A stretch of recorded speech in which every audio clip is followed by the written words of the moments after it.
Alphonse XIII de l'Espagne, dénommé l'Africain, a été roi de l'Espagne de sa naissance jusqu'à la proclamation de la Deuxième République en 1931. Il y a assumé le pouvoir effectif aux 16 ans d'âge. Le 17 mai 1902, le coup d'État de Primo de Rivera a eu lieu en Espagne entre le 13 et le 15 septembre 1923. Et il y a pris la tête le capitaine de l'époque, général de la Catalogne, Miguel Primo de Rivera. Il y a eu pour conséquence l'instauration de la dictature de Primo de Rivera. Merci surtout que le roi Alphonse XIII ne s'est pas opposé au coup et a nommé le général Soulevé chef du gouvernement, à la tête d'un directoire militaire. Cette période compte de deux étapes. La première étape, un directoire militaire de 1923 jusqu'à 1925. Les mesures principales adoptées par ce gouvernement ont été très dures. La Constitution de 1876 a été suspendue. Les chambres législatives, le Congrès et le Sénat dissous. Les partis politiques et les syndicats ont été défendus. Les autorités civiles locales ont été révoquées. Avec cela, il s'agit de finir avec les élites oligarchiques et le caciquisme. La deuxième étape, appelée un directoire civil en 1925 jusqu'à 1930. Et en 1927, il a convoqué une assemblée nationale formée par des membres de l'Union patriotique qui ont été choisis homogènes d'un suffrage restreint. Les premiers pas vers l'institutionnalisation du régime a été la fondation en avril 1924 du Parti unique, l'Union patriotique, et le deuxième la formation du directoire civil en décembre 1925. Les pas suivants ont été l'établissement de l'organisation corporative nationale et la convocation de l'Assemblée nationale consultative, chargée d'élaborer un projet de nouvelle constitution.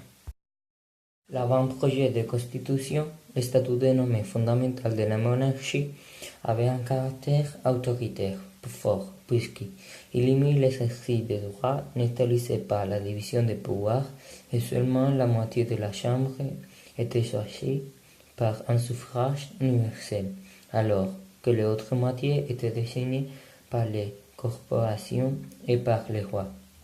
L'avant-projet n'a satisfait de personne, ni même à Primo de Rivera, grâce au poids excessif qui était accordé à la couronne. Ainsi, un an après sa présentation, l'avant-projet s'est trouvé complètement stagné, parce que le débat politique s'est déjà concentré sur l'ouverture d'une vraie période constituante. L'aggravation du diabète que Primo de Rivera souffrait et qui peu de temps après laissait le pouvoir de porter à la mort. L'échec de la dictature pour instaurer un nouveau régime et les papiers croissants de l'opposition, à laquelle il se joint à un secteur de l'armée provoquait sa démission en janvier de 1930. La dictablade Bérenger a été la dernière période de la restauration bourbonienne et du règne d'Alphonse VIII en Espagne. Dans la dite période, il y a eu deux gouvernements. Le gouvernement du général Damaso Berenguer, formé en janvier de 1930 pour qu'il a rétabli la normalité constitutionnelle. Après la dictature de Cousin de Rivera et qu'il a suivi un an après, le gouvernement de l'amiral Juan Bautista Aznar, qui donnerait un pas à la proclamation de la Deuxième République espagnole.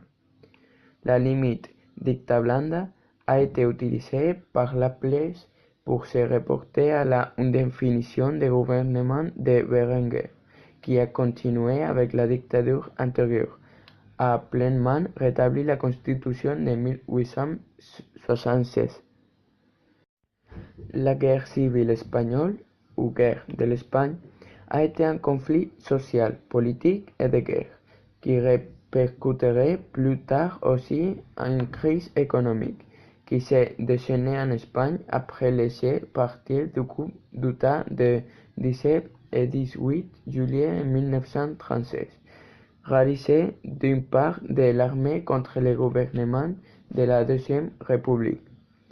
Après le blocage du détroit et les ponts postérieurs aériens qui, grâce à la collaboration rapide de l'Allemagne nazie et l'Italie fasciste, a déplacé les troupes rebelles à la péninsule dans les dernières semaines de juillet, a commencé une guerre civile qui finirait en avril de 1939 avec la dernière dépêche de guerre signée par Franco, en déclarant sa victoire et établissant une dictature qui durait jusqu'à sa mort le 20 novembre de 1975.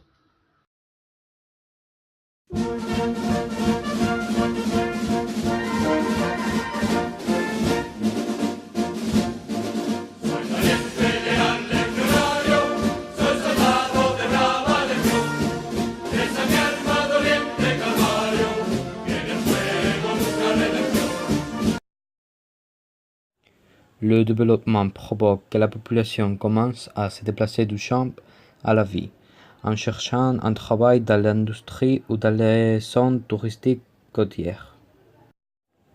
Le franquisme est une idéologie politique dictatoriale similaire au fascisme qui s'est maintenu en Espagne entre 1939 et 1978. Au contraire du fascisme, ce n'est pas une dictature de parti, mais il se concentre sur la personne de Franco. Ses caractéristiques principales sont l'exaltation de la patrie et la ferveur religieuse, en plus d'un traditionnalisme qui cherche les tours au costume, dénommé de l'homme en offre et la femme obéit, les riches de son côté et les pauvres par l'autre. Pour conserver ces idéaux, une répression dure est exercée contre tout celui qui se considère dangereux, comme les idéologies des syndicats et des partis de gauche, d'autres religions et pensées progressistes et liberté de réunion, association et d'expression. Cela a provoqué un retard culturel motivé par l'exil de grands auteurs comme par exemple Antonio Machado. De 1939 à 1959, c'est la période de la torpille et de l'isolement. Après la Deuxième Guerre mondiale, l'Espagne reste isolée du monde, puisqu'il avait collaboré avec l'Italie et l'Allemagne. Ainsi, à la fin de l'après-la-guerre, s'est joint la possibilité de disposer du plus basique, puisque personne ne nous appuie. Par conséquent, l'Espagne devait prendre tout le matériel qui peut être récupéré de la guerre civile. Ces années sont caractérisées par une forte répression de la population et la participation des membres de la phalange dans la politique. De 1959 à 1973, l'Espagne entre dans une période d'ouverture et développement grâce à l'intervention des États-Unis et l'argent qu'il avait investi en Espagne avec le plan Marshall dans les années antérieures. Cela permet que l'isolement casse et que les pays commencent à attacher en contact avec d'autres pays et économies.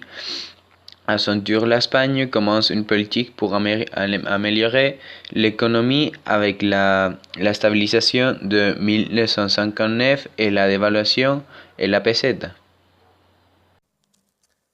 Le développement de l'Espagne a été basé surtout dans l'industrie basique, avec une grande quantité d'employés, sur la sidérurgie, l'automobilisme, la science nautique, le tourisme, etc. Le développement provoque que la population commence à se déplacer du champ à la ville, en cherchant un travail dans l'industrie ou dans les zones touristiques côtières. Le 1973 jusqu'à le 1978 est la période de crise du franquisme. Franck meurt et il y a un peu de peur pour le change politique. Aussi par l'essor social, qui a plus de liberté qu'avant. Il y a beaucoup de manifestations où il y avait aussi beaucoup d'étudiants et de ouvriers.